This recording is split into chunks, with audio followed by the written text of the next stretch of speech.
Good morning, dear children. How are you all? I hope you all are doing great. So, children, you all have sent your homework, and that was really amazing.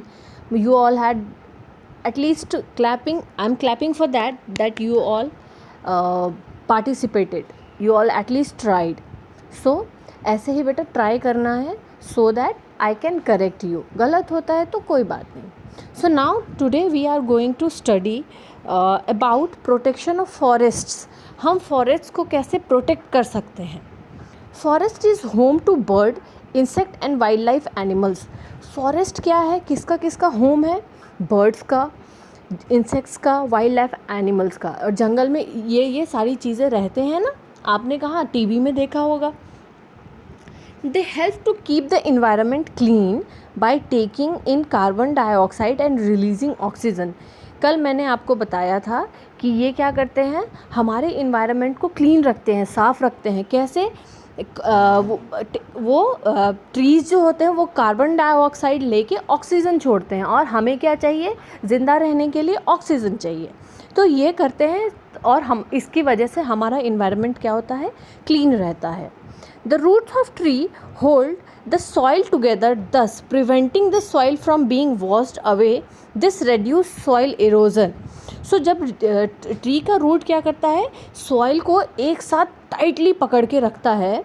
And जब बारिश होती है तो इसकी वजह से क्या होता है, सॉइल जो है वो धुल के कहीं बाहर नहीं चला जाता है. तो जिसकी वजह से क्या होता है, सॉइल इरोजन जो है वो कम होता है. सो स्टूडेंट, सॉइल इरोजन क्या होता है, जब अपर सॉइल का जो अपर लेयर है वो ट्रांसफ़र हो जाता है, वो वहाँ से हट के कहीं और चला जाता है. जैसे किसकी वजह से, बारिश की वजह से, रिवर फ्लो की वजह से और ये विंड की वजह से. तो वो सॉइल इरोजन होता है जिसकी वजह से बहुत ही प्रॉब्लम फेस कर सकते हैं. तो ट्रीज़ वही मिट्टी को पकड़ के रखता है जिसकी वजह से सॉइल इरोजन कम होता है. Next is people also depend on forest for fuel, fodder, timber and leaf litter for manure preparation. People को भी trees, वो लोग भी फॉरेस्ट पे बहुत ज़्यादा डिपेंडेंट है. जैसे मैंने आपको बताया, वो फॉरेस्ट का क्या है, फॉरेस्ट से उनको ट्रीज़ मिलता है. लीफ का जो लिटर होता है, लीफ का जो कचड़ा होता है जो कि जिससे खाद बनता है, वहाँ से वो उनको मिलता है, फ्यूल मिलता है वहाँ से उसको. तो इसीलिए पीपल हम इंसान भी फॉरेस्ट पे बहुत ज़्यादा डिपेंडेंट है. Cutting down trees means taking away the natural habitat from the animals. और मैंने आपको कल भी बताया था ये चीज़ कि ट्रीज़ को अगर हम कट कर देते हैं तो एनिमल्स जो हैं उनका घर ख़राब हो जाएगा. ठीक है, तो इसीलिए हमें ट्री नहीं कट करना है. Since forests are so important for us, we must ensure that whenever a tree dies or cut or is cut down we plant another tree. So हमारे लिए देखा फॉरेस्ट कितने वे में, हमारे लिए फॉरेस्ट कितने वे में इम्पॉर्टेंट है, आपने देखा ये. तो क्या करना है, हम अगर एक ट्री काटते हैं तो हम ढेर सारा ट्री लगा दें, 2 या 3 ट्रीज़ लगा दें. तो इससे क्या होगा, डिफॉरेस्टेशन होगा तो एफॉरेस्टेशन भी होगा. Special festival are celebrated to educate and encourage people to plant trees. So एक स्पेशल टाइप का फेस्टिवल होता है जो कि सेलिब्रेट किया जाता है लोगों को जानकारी देने के लिए, शिक्षा देने के लिए और लोगों को एनकरेज करने के लिए, बढ़ावा देने के लिए कि वो ढेर सारे ट्रीज़ प्लांट करें. और वो फेस्टिवल कौन सा है, वन महोत्सव. Are held at various places where trees are planted at the beginning of rainy season. Also, national park and sanctuaries have been created by the government to protect forest. So, one महोत्सव क्या होता है students, one महोत्सव बहुत सारे various India के various part में one महोत्सव सेलिब्रेट करते हैं. किस चीज़ के लिए, ताकि सबको बताया जा सके कि हमारे लिए फॉरेस्ट कितना इम्पॉर्टेंट पार्ट है. और ये कब सेलिब्रेट होता है, रेनी सीज़न के स्टार्टिंग में. आप यहाँ फ़ोटोज़ देख सकते हो, ये वन महोत्सव की फ़ोटो है जो कि रेनी सीज़न के स्टार्टिंग में सेलिब्रेट कर रहे हैं. आप देख सकते हो कितने लोग यहाँ पे ट्रीज़ प्लांट कर रहे हैं. तो ये वन महोत्सव की फ़ोटो है. सो बहुत सारे गवर्नमेंट ने बहुत सारे नेशनल पार्क और सेंचुरीज़ भी बनवाया है ताकि फॉरेस्ट को प्रोटेक्ट करने के लिए। In 1973 a forest conservation movement started in India called Chipko movement. 1973 में फॉरेस्ट को बचाने का एक मूवमेंट स्टार्ट हुआ, उसको क्या बोला गया? Chipko movement. It was initiated by Sundar Lal बहागुना। सो ये किसने स्टार्ट किया था? सुंदरलाल बहागुना ने स्टार्ट किया था ट्रीज़ को प्रोटेक्ट करने के लिए। और इसमें क्या होता है स्टूडेंट? चिपको मोमेंट में ढेर सारे लोगों ने क्या किया है? ट्रीज़ को हग किया हुआ है। देख रहे हो आप, फोटो में देख सकते हो। इसमें ढेर सारे लोगों ने ट्रीज़ को वो चिपक के ट्रीज़ से खड़े हो गए कि हम ट्रीज़ को बचाना चाहते हैं, ये बताने के लिए। तो ये इससे बहुत इफ़ेक्ट हुआ है और इससे बहुत सारे ट्रीज़ कट होने से बच गए हैं। Now the world environment day is celebrated on 5 June every year by United Nation. और वर्ल्ड एनवायरनमेंट डे है वो कब सेलिब्रेट करते हैं? हम 5 जून को हर एक साल सेलिब्रेट करते हैं और ढेर सारे ट्रीज़ प्लांट करके ये हम सेलिब्रेट करते हैं हर एक साल 5 जून को। Now next is forest and national park and wildlife sanctuaries. So forest तो जंगल, national park क्या होता है स्टूडेंट?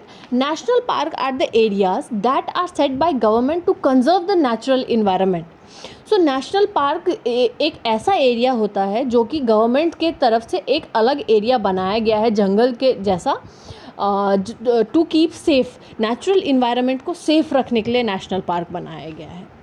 और सेंचुरीज़, वाइल्ड लाइफ सेंचुरीज़ क्या होता है? Wild life sanctuaries is a place of refugee where injured, abandon and abused wild life is allowed to live in peace. So वहाँ पे नेशनल वाइल्ड लाइफ सेंचुरीज़ एक ऐसा place है जहाँ पे रेफ्यूजीज़ क्या होता है? जिसका कोई जिस एनिमल्स का कुछ नहीं पता है वो वहाँ पे रह सकते हैं। इंजर्ड, जो एनिमल घायल है, जो भटके हुए एनिमल्स हैं, तो वो सब कहाँ रहते हैं? वो वाइल्ड लाइफ सेंचुरीज़ में शांति से रह सकते हैं, हम इंसान से दूर। सो एक वाइल्ड लाइफ सेंचुरीज़ आपको नेशनल पार्क आपको काजीरंगा नेशनल पार्क हो गया। So students, do you even know कि पूरे इंडिया में there are 103 national park and 554 wild life sanctuaries. पूरे इंडिया में इतने सारे बनाए गए हैं ताकि एनिमल सेफ रख सके, प्लांट सेफ रख सके। So now let's start. Due to human being many animals have become extinct और are on the verge of extinction.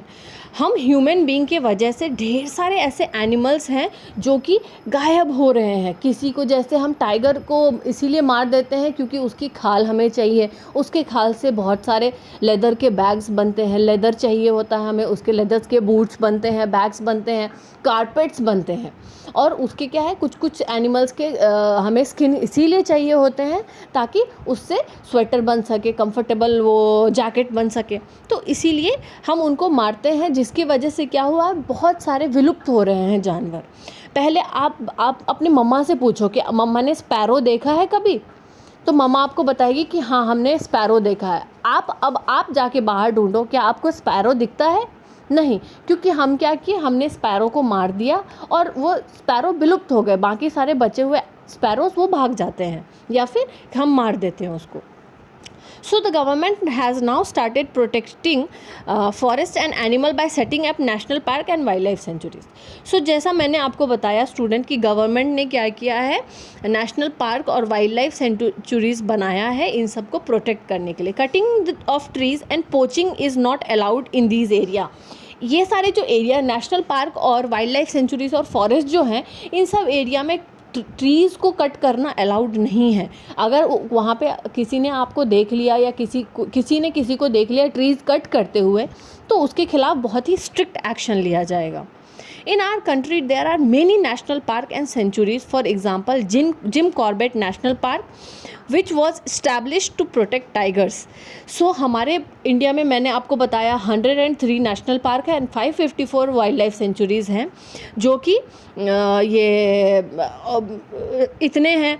तो एग्जाम्पल में क्या है, जिम कॉर्बेट नेशनल पार्क, ये नेशनल पार्क टाइगर को बचाने के लिए बनाया गया था। तो एज मैंने आपको बताया, इसमें ट्रीज़ कट करना अलाउड नहीं है। इन सब नेशनल पार्क और वाइल्ड लाइफ सेंचुरीज में एनिमल्स को मारना अलाउड नहीं है। एनीवेज एनिमल्स और बर्ड्स को मारना अलाउड नहीं है। Now our next topic is world wide fund for nature, WWF। ये WWF क्या होता है हम पढ़ेंगे। It is an international organisation that work to create awareness and protect wild life. So जैसा कि हमने इसमें नेचुरल कैलामिटीज़ में पढ़ा था कि बहुत सारे ऐसे ऑर्गेनाइजेशंस हैं जो कि हमें हेल्प करते हैं। जब हम इससे ये नेचुरल कैलामिटीज़ जब अकर करता है तो हमें हेल्प वो करता है कि इसमें फूडिंग और मेडिसिन में। वैसे ही WWF एक ऐसा ऑर्गेनाइजेशन है जो कि अवेयरनेस, हमें जागरूक करता है वाइल्ड लाइफ एनिमल्स को प्रोटेक्ट करने के लिए। It was set up to stop the degradation of planet's natural environment and to build a future in which the human live in harmony with nature. So ये क्या करता है, plants को cut ना करने के लिए हमें जागरूक करता है और हमारे इन्वायरमेंट को बचाने के लिए हमें जागरूक करता है, ताकि हम अपना फ्यूचर खुद बना सकें और नेचर के साथ हम रह सकें हेल्दी इन्वायरमेंट में। Conserving the world's biological diversity. So ये क्या करता है, बायोलॉजिकल डाइवर्सिटी को कंजर्व करता है, बचा के रखता है। Ensuring that the use of renewable and natural sources is sustainable.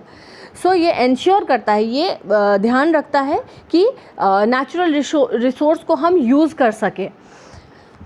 Promoting and reducing of pollution and wasteful consumption. और ये हमारा जो पोल्यूशन है वो कम हो सके और वेस्टफुल कंजप्शन जो है हम वेस्ट ना फैला सकें।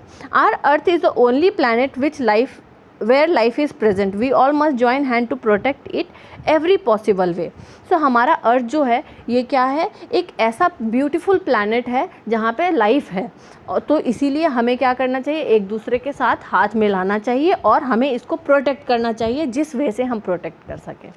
सो स्टूडेंट्स, ये चैप्टर अभी ख़त्म हो गया। अभी आपका होमवर्क ये है कि आप एक इंडिया का मैप बनाएंगे और उसमें जहाँ जहाँ ये वाइल्ड लाइफ नेशनल पार्क है वहाँ पे एक ट्री बनाएंगे। जिस एरिया में नेशनल पार्क है वहाँ एक ट्री बनाएंगे। तो मैं आपको एग्जाम्पल के लिए एक ग्रुप में फ़ोटो भेजूँगी, उसको देख करके ओनली आपको 5 वाइल्ड नेशनल पार्क को मेंशन करना है, right? Okay, bye bye students, see you in next class.